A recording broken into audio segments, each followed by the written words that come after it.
All right, Shalom. I want to start out by giving all praise, honor, and glory unto Yahweh, Shema, Shah, Shimon Kakodash, double honor to the apostles and elders of Great Millstone. Shalom to all I came out there pushing word of sincerity and in truth.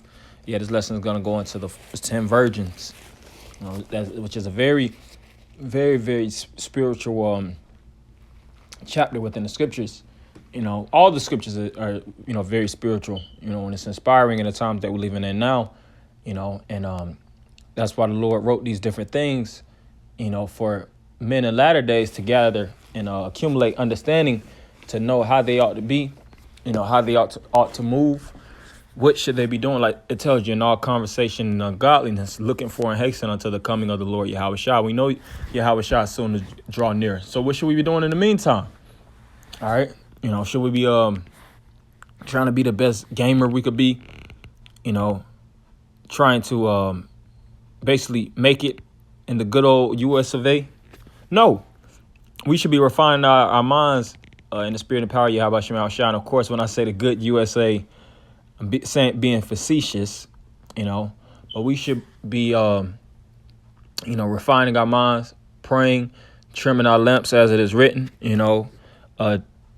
building with one another. Proverbs 27:17 tell you iron sharpeneth iron, sharpening each other's minds, growing, developing in the word of the Lord, building spiritual stamina, endurance, learning through patience.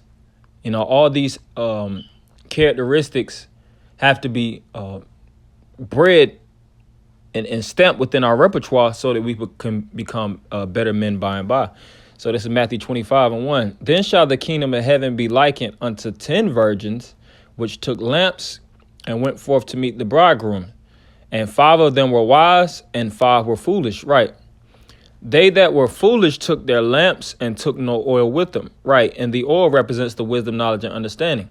The scriptures speak about how the commandments are a lamp. Matter of fact, Lord willing, go look it up just to edify, because these usually be the basics. It's always about going through those basics of the word to fully structure your mind and see how you ought to be as in these times that we're living in. All right, here it is, Proverbs 6:23. For the commandment is a lamp, and the law is light, and reproof of instructions are the way of life.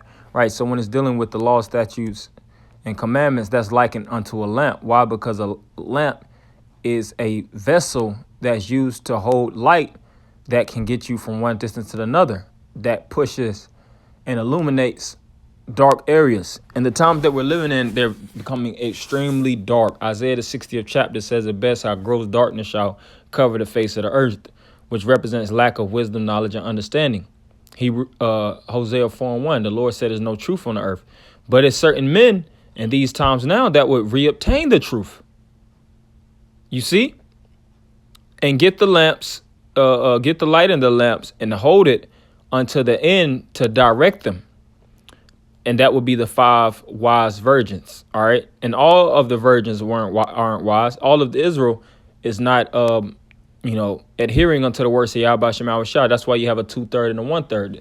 The 2/3 would be the 5 foolish virgins, and you have the 1/3, which would be the 5 wise. All right.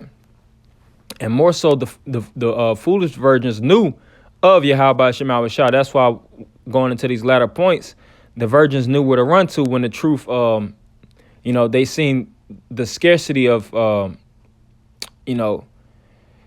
basically the vision of that they was living in was blinded, so to speak. And they had to go to an alternative source, a spiritual source, in order to get that wisdom in their lamps, which were the wise virgins, but they didn't have it for them because they only had enough to fill their vessel. This is the time to get it while the getting's good. All right. We have time to work while it is day, as it is written. They that were foolish took their lamps and took no oil with them, but the wise took oil in their vessels with their lamps. While the bridegroom tarried, they all slumbered and slept. Right. And when it deals with the bridegroom tarrying, the virgin slumber and slept, that goes into the falling away. It tells you that in 2 Timothy, the 2nd chapter, how there will be a falling away first, and the great man of sin will be revealed, the son of perdition. Yeah, we all fell. We all went into slavery. We all lost the wisdom out of our vessels. But this is the time where we getting it all back. It says, while the bridegroom tarried, they all slumbered and slept. And at midnight, there was a cry made. Behold, the bridegroom cometh. Who's the bridegroom? Yahweh Shai. And when he's coming to get his wife adored for the marriage. The word marriage goes into joining. So in order to have the wife, join, to the marriage, and also the scriptures refer to it as the supper, the gathering, we have to recognize first off who the bridegroom is and attach ourselves unto this word. There is no other option. A lot of these jakes be trying to come through these different, side doors. They try to go and do, which the term is ulterior motives. A lot of these people that move with ulterior motives, what the scripture says, the same is a thief and a robber. Behold, the bridegroom cometh, go ye out to meet him. Then all those virgins arose and trimmed their lamps. And the foolish said unto the wise, give us of your oil, for our lamps are going out. Right. And the foolish virgins, why were they foolish? Because they didn't measure the times. They didn't think, all right, I'm going to need oil in latter times, because it might be a time that darkness will fully, be pushed all over the earth, and I'm going to need some type of light in order to make it through the end. As it is written, Isaiah 33:6, wisdom and knowledge shall be the stability of our times. The wisdom, knowledge, and understanding is what's going to stabilize us. And the foolish virgins seen that they were unstable because they didn't have the light, which was the law, statutes, and commandments, the understanding. Like now, a lot of jakes are just bullshitting until things really, really hit the fan. Watch when things hit the fan. Psalms 110:3, and I'm going to go back to it. Notice Matthew 25, but quick precept. Psalms 110:3, thy people shall be willing in the day of thy power, and the beauties of holiness from the womb of the Lord, thou hast a dew of thy youth. Right. So the people are going to be willing in that day. A lot of people aren't willing now because this is what's trending. They think that they could worship, they want to worship their gods. They want to actually go off of the way that they think seems fit. And they're going to see that, and a lot of these people are in for a rude awakening, man. They're going to see everything that they stacked up on this side, and carnality is going to be crushed. That's why it also tells you that if the Lord didn't build the house, then it was vain for them that made it. It don't matter how much you built in America, whether you built, these false churches, these false Christians, false Hebrew Israelites, false religions, false theologians, false philosophers. When judgment takes place, yet when the Son of Man comes, Yahweh Shai, when he comes in those big supersized chariots, they're going to know every knee shall bow. And we're going to be willingly bowing, all right, through the spirit and power of the Lord, because we're going to know that's the bridegroom. And we're going to be giving all praises to the right name, and that name is Yahweh, by Hashem, Yahweh Shai, by Hashem, Rakakwadash.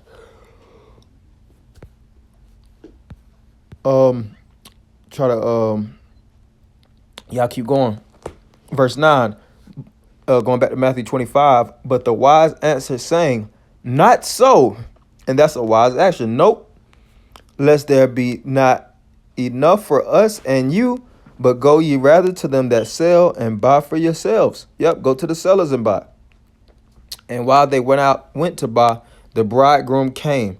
Right, so for lack of measuring the time, for them actually not taking things serious, when it was time to really get themselves together, they basically got caught with their pants down. And it's a lot of these different jakes that are going to get caught with their pants down. Because what did it say also?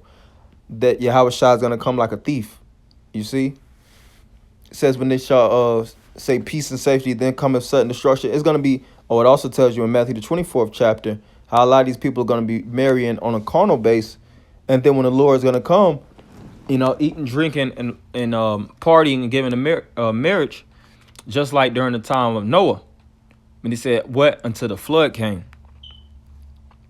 Afterward came also the other virgins, saying, Lord, Lord, out of one, open to us.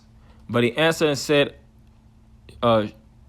surely I say unto you, I know you not. Watch, therefore. And that's why it also tells us to what? Watch as well as pray. For ye know neither the day nor the hour wherein the Son of Man cometh. For the kingdom, and what it, is further elaborating onto other parables. It's going into the 5 talents and how you got to actually take this wisdom, knowledge, and understanding and build thereon. All right, we're fellow laborers, fellow yokemen. Brothers have the bricks, brothers have the all the different tools it takes to build this building, and we got to build while it work while it is day. Matter of fact, let's see if I can find that one, Lord willing, because it's a time to work. It speaks about how the young man is endued with strength and the old man with wisdom.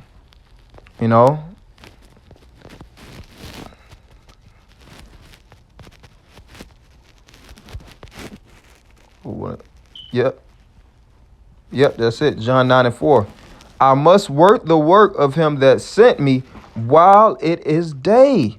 The night cometh when no man can work. And when is that night coming? When the bridegroom come in. And when the Lord comes, he's going to come. What he said, that's why he said, shall I not find faith upon the earth? He's going to come when it's going to be the night. He's going to come in the midst of darkness when most people don't know what the hell is going on. But the virgins that have the light, we're going to have enough light that's going to sustain and is going to keep us to remain until the time of deliverance. And we believe in that. So right now we should be doing what? Trimming our lamps, building with one another, praying, fasting, doing whatever it takes to get to this finish line. All right. As it is written, that he that endures to the end, the same shall be saved. So, this was just a quick lesson. I definitely wanted to go into that. Hopefully, brother edified. I'm going to end it by giving all praise, honor, and glory unto Yahweh, Shema, Shabbat, Shema, Kakodash, double honor to the apostle and others, great millstone. Shalom, Almighty.